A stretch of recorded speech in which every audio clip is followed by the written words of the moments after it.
Hello everyone, this video is about my thoughts on the SQ16 mini camera. Inside the box we get the camera itself,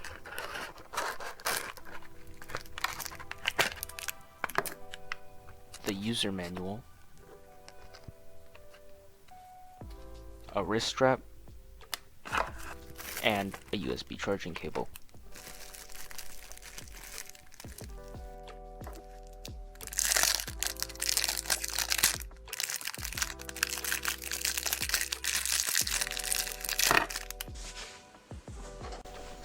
This camera is approximately a 1-inch cube, which is around 2.5 centimeters, and it weighs about 0.37 ounces, or 10.5 grams.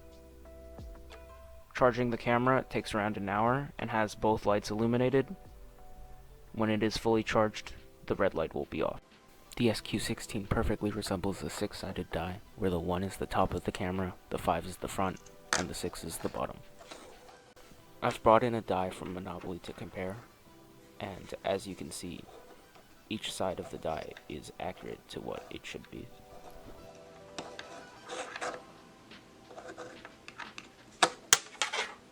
The 6th side is actually a panel that slides off, which reveals the SD card slot and the charging port.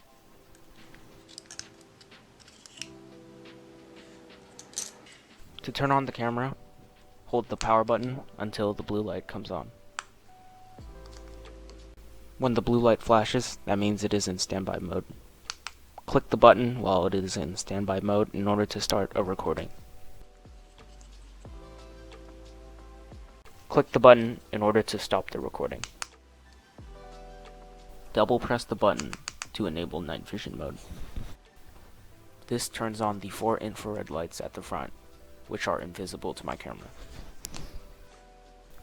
A triple tap will enable the motion detection mode, and the camera will flash 4 times. When the camera detects motion, it will flash 3 times to let you know it has started recording.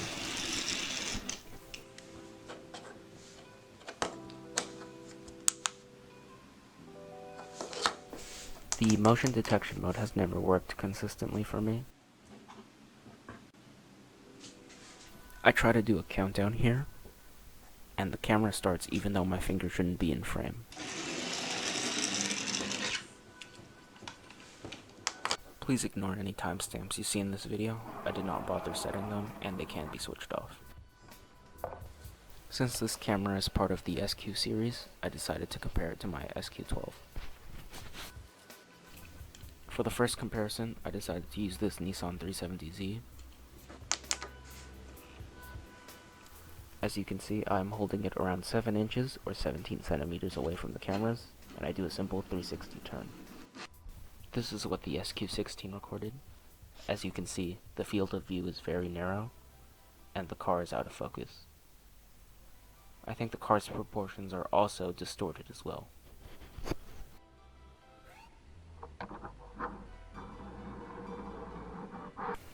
This is a very sharp contrast with what the SQ16 was able to record. As you can see, the field of view for the SQ12 is much larger. Keep in mind that these two cameras were exactly the same distance away from the car.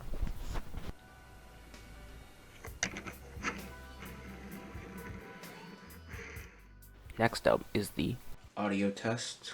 1 2 1 2. Audio test. 1 2 1 2. Audio test. 1 2 1 2.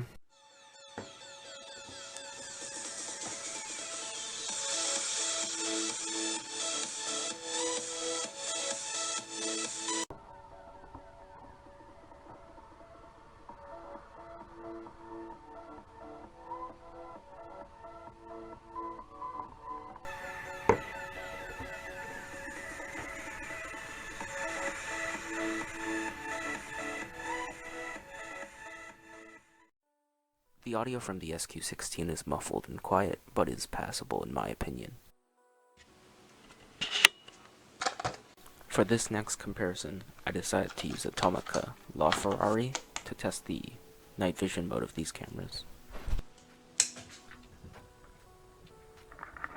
This footage is sped up in order to not waste too much of your time.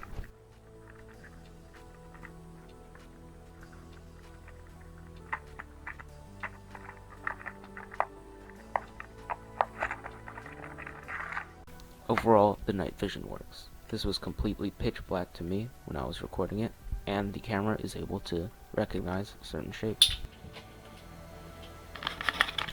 If you notice any audio delays in the SQ12 video, that is because I was using a Class 4 SD card, which is slower than what they recommend, which is a Class 10.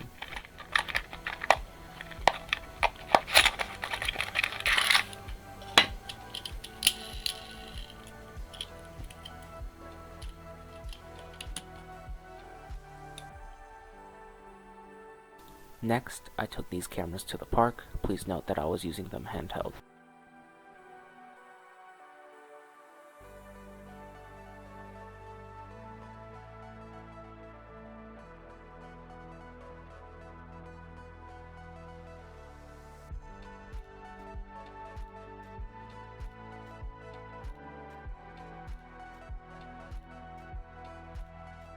Next is this wooded area.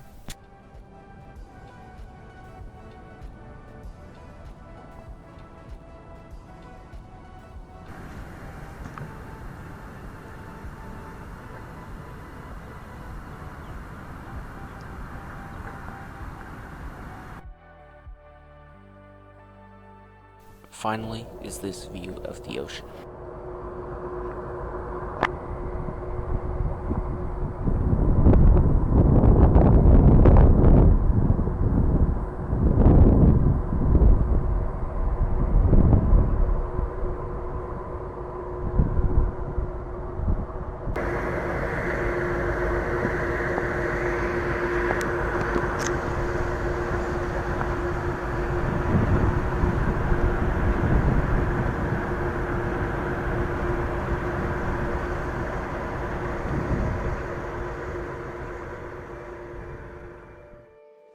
Overall, I would not recommend this camera.